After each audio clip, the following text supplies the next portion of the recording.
আসসালামু আলাইকুম, সকলকে আমন্ত্রণ আনন্দ টিভি রাতের সংবাদে। আপনাদের সঙ্গে আছি আমি সুমাইয়া আজাদ। রাজধানী টিকাটুলিতে অনুমোদনহীন কেমিক্যাল ভান্ডারে অভিযান চালিয়ে অসাধু ব্যবসায়ী চক্রের কর্মকাণ্ড উদ্ঘাটন করেছেন র্যাব ৩-এর একটি দল। সোমবার বিসিআই এর সহযোগিতায় RAB ৩-এর senior ASP Rabiul Islam এই অভিযানে নেতৃত্ব দেন। টিকাটুলির অভিশাল সিনেমা হলের বিপরীত পাশে আবাসিক বিল্ডিংয়ের আন্ডারগ্রাউন্ডে গাড়ির পার্কিং স্থানে এই ব্যবসা গড়ে ওঠে।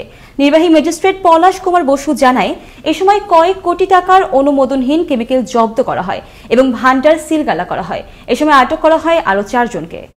আমরা এখানে মূলত sulphuric acid, nitric acid, hydrochloric acid, hydrofluoric acid, isopropyl alcohol, methanol সহ আরও অনেক ধরনের হাইলি এক্সপ্লোসিভ কেমিক্যালস এখান থেকে আমরা কিন্তু জব্দ করতে সক্ষম হয়েছি। ন্যাচারালি একটা নির্দিষ্ট তাপমাত্রার বেশি গেলে কিন্তু এটা ব্যাপক ধরনের একটা বিস্ফোরণ ঘটতে পারে এবং যে বিস্ফোরণের দ্বারা মানুষ, জীবন, সম্পত্তির কিন্তু ব্যাপক ক্ষতি হতে পারে।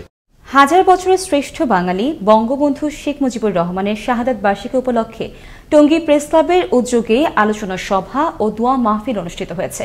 এ সময় উপস্থিত ছিলেন আওয়ামী লীগের গাজীপুর মহানগরের সভাপতি অ্যাডভোকেট আজমুদুল্লাহ খান, গাজীপুর সিটি কর্পোরেশনের মেয়র অ্যাডভোকেট জাহাঙ্গীর আলম, যুব ও ক্রীড়া প্রতিমন্ত্রী জাহিদ আহসান রাসেল, টঙ্গী প্রেস ক্লাবের সাধারণ সম্পাদক কলিমুল্লাহ ইকবাল সহ আরও অনেকে। জাতির জনক বঙ্গবন্ধু শেখ মুজিবুর রহমানের ৪৫তম শাহাদাত বার্ষিকী উপলক্ষে আলোচনা সভা ও দোয়া মাহফিল অনুষ্ঠিত হয়েছে। সোমবার কক্সবাজার উন্নয়ন কর্তৃপক্ষের উদ্যোগে আলোচনা সভায় কক্সবাজার উন্নয়ন কর্তৃপক্ষের চেয়ারম্যান লেফটেন্যান্ট কর্নেল ফোরকান আহমেদের সভাপতিত্বে ভিডিও কনফারেন্সে যোগ দিয়ে বক্তব্য রাখেন গৃহায়ন ও গণপূর্ত প্রতিমন্ত্রী শরীফ আহমেদ এমপি। এ সময় স্থানীয় সংসদ সদস্য সাইমন সরোয়ার কমল সহ উপস্থিত ছিলেন অন্যান্যরা। টাঙ্গাইলের মির্জাপুর মহাসড়কে কুড়িগ্রামের চিলমারির মাসুদ রানাকে নির্মমভাবে কুপিয়ে হত্যার ঘটনা তদন্ত করে মৃত্যুর সঠিক কারণ উদ্ঘাটনের দাবিতে সোমবার দুপুরে কুড়িগ্রামের চিলমারি উপজেলার রমনাটোলের মোড় এলাকায় মানববন্ধন করেছে এলাকাবাসী ও নিহতের স্বজনরা। এ সময় প্রকৃত কারণ চিহ্নিত করে উপযুক্ত বিচার দাবি করেন বক্তারা। অনলাইনে দ্রুত সর্বোত্তম বিক্রয়োত্তর সেবা দিতে সারা দেশে চলছে ওয়ালটনের ডিজিটাল ক্যাম্পেইন সিজন 7। এর আওতায় ওয়ালটন ফ্রিজ, ওয়াশিং মেশিন এবং মাইক্রোওয়েভ ওভেন কিনে ক্রেতারা পেতে পারেন 10 লাখ টাকা। রয়েছে লাখপতি হওয়ার সুযোগ সহ কোটি কোটি টাকার নিশ্চিত ক্যাশ ভাউচার। এবার ওয়ালটন ফ্রিজ কিনে মিলেনিয়ার হলেন কুমিল্লার লাকসাম থানার দক্ষিণ বাকই ইউনিয়নের বড়ইগাঁও গ্রামের ইউনুস মিয়া। ওয়ালটন প্লাজা লাকসাম শাখায় ইউনুস মিয়ার হাতে 10 লাখ টাকার চেক তুলে দেওয়া হয়। এ সময় উপস্থিত ছিলেন লাকসাম পৌরসভার মেয়র অধ্যাপক আবুল খায়ের, কাউন্সিলর সুমন কিবরিয়া এবং ওয়ালটনের এরিয়া ম্যানেজার নুরে আলম সিদ্দিকী। ফরিদপুর চর ভদ্রাসন উপজেলার চর সুলতানপুর মিল্ক ভিটা সমবায় সমিতি লিমিটেডের সভাপতি আবুল কাশেম, যিনি সুদবিহীন লোন পাইয়ে দেওয়ার প্রলোভন দেখিয়ে হাতে নিয়েছে কয়েক লাখ টাকা।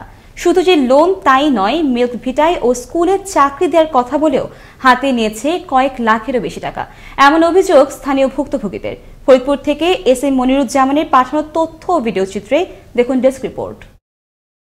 ফরিদপুর পদ্মা নদীর কোল ঘেঁষে চরাঞ্চল খ্যাত উপজেলার নাম চর ভদ্রাসন। উপজেলার 2টি ইউনিয়ন রয়েছে পদ্মা নদীর জেগে ওঠা চরে। বর্তমান সরকার বৃহত্তর ফরিদপুর চরাঞ্চলের গবাদি পশুর জাত উন্নয়ন ও দুধের বহুমুখী ব্যবহার নিশ্চিত করতে একটি প্রকল্প গ্রহণের আওতায় এই উপজেলায় 3টি মিল্ক ভিটা সমবায় সমিতির গঠন করা হয়। চর সুলতানপুর একটি সমবায় সমিতির সভাপতি আবুল কাশেম, যিনি তার সমিতির প্রায় 50 জন কর্মীর কাছ থেকে গরু ক্রয়ের জন্য মিল্ক ভিটা থেকে সুদবিহীন 2,40,000 টাকা লোন পাইয়ে দেওয়ার কথা বলে হাতে নিয়েছেন কয়েক লক্ষ টাকা। শুধু লোন নয়, মিল্ক ভিটায় চাকরি, স্কুলে চাকরি, ড্রাইভিং লাইসেন্স করে দেওয়ার কথা বলেও হাতে নিয়েছেন কয়েক লক্ষ টাকা।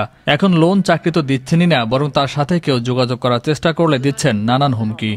লোনের কথা বইলে 2,40,000 টাকা দিব, লোনের কথা বইলে যে দুধ দিছে তোমরা টাকা দিবে, এর কোনো সুদ নাই, কিছু নাই। নেওয়ার পরে আজকে প্রায় 1.5-2 বছর ধরে ঘুরিতেছে। আবুল কাশেম মোহাম্মদ মনসুর মোল্লার ছেলে, চাকরির কথা, হাই স্কুলে চাকরির কথা বলে আমার কাছ থেকে মোট 4 লক্ষ টাকা নেয়। মিল মিটা সমিতি সভাপতি কাশেম মোল্লা আমার কাছ থেকে 10,000 টাকা নিছে। যার বিরুদ্ধে এমন লাগামহীন অভিযোগ, সেই অভিযুক্ত কাশেম বলেন, আপনারা যাচাই করে দেখেন, আমার কাছে কোনো তাদের ঝামেলাও নাই, লেনদেনও নাই। আসলে গ্রাম্য রাজনীতির কারণে, রেশারেশির কারণে এই খবর প্রমাণিক এই কাজটি করতেছে। তদন্তপূর্বক ঘটনা সত্য হলে অভিযুক্ত কাশেমের বিরুদ্ধে ব্যবস্থা নেওয়ার কথা জানালেন এই কর্মকর্তা। আমাদের হেড অফিস থেকে আমাদেরকে খতায় দেখতে বলছে, জিনিসটা আমরা এটা দেখতেছি, তদন্ত করে যদি দোষী হয় তার বিরুদ্ধে অফিসিয়ালি ব্যবস্থা নেওয়া হবে। এদিকে তদন্ত প্রতিবেদনের আলোকে ব্যবস্থা গ্রহণের আশ্বাস দিলেন উপজেলা নির্বাহী কর্মকর্তা। গাজীটেক ইউনিয়নের জনাব আবুল কাশেম, ওনার সম্পর্কে আমরা বেশ কয়েকটি অভিযোগ পেয়েছি। এই সবগুলোরই তদন্ত চলছে। তদন্ত প্রতিবেদন পাওয়ার পর আমরা বিধি মোতাবেক ব্যবস্থা নেব। এলাকাবাসীর মতে আবুল কাশেম একজন প্রতারক ও ঠকবাজ। তার প্রতারণায় ইতোমধ্যে নিঃস্ব হয়েছে কয়েকটি পরিবার। যথাযথ প্রমাণের আলোকে প্রশাসন অভিযুক্তকে আইনের আওতায় নিয়ে আসবে বলে বিশ্বাস ফরিদপুরের ভুক্তভোগী মানুষজনের। ফয়সাল মাহমুদ, আনন্দ টিভি, ন্যাশনাল ডেস্ক। বঙ্গোপসাগরের সৃষ্ট লঘুচাপ ও অমাবস্যার প্রভাবে সকাল থেকেই কলাপাড়ার বিস্তীর্ণ উপকূল জুড়ে থেমে থেমে হালকা থেকে মাঝারি এবং ভারী বৃষ্টিপাত সহ বইছে দমকা হাওয়া। এর প্রভাবে বেশ উত্তাল রয়েছে সমুদ্র। ঢেউয়ের সাথে বাতাসের গতি বেড়ে যাওয়ায় গভীর সমুদ্রে মাছ ধরা বন্ধ রেখে শত শত ট্রলার আশ্রয় নিয়েছে মৎস্যবন্দর আলিপুর ও মহিপুর শিববাড়িয়া নদীতে। স্বাভাবিক জোয়ারের চেয়ে পানির উচ্চতা বৃদ্ধি পেয়েছে 3 থেকে 4 ফুট। এই ছিল এখনকার মতো। করোনা থেকে আপনি এবং আপনার পরিবারকে সুরক্ষায় রাখতে সরকারি নির্দেশনা মেনে চলুন। জরুরি প্রয়োজন ছাড়া বাসা থেকে বের হবেন না। আনন্দ টিভির সর্বশেষ সংবাদ এবং বিনোদন সবার আগে দেখতে www.facebook.com/anandotv পেজে যুক্ত হন। ধন্যবাদ সকলকে। শুভরাত্রি।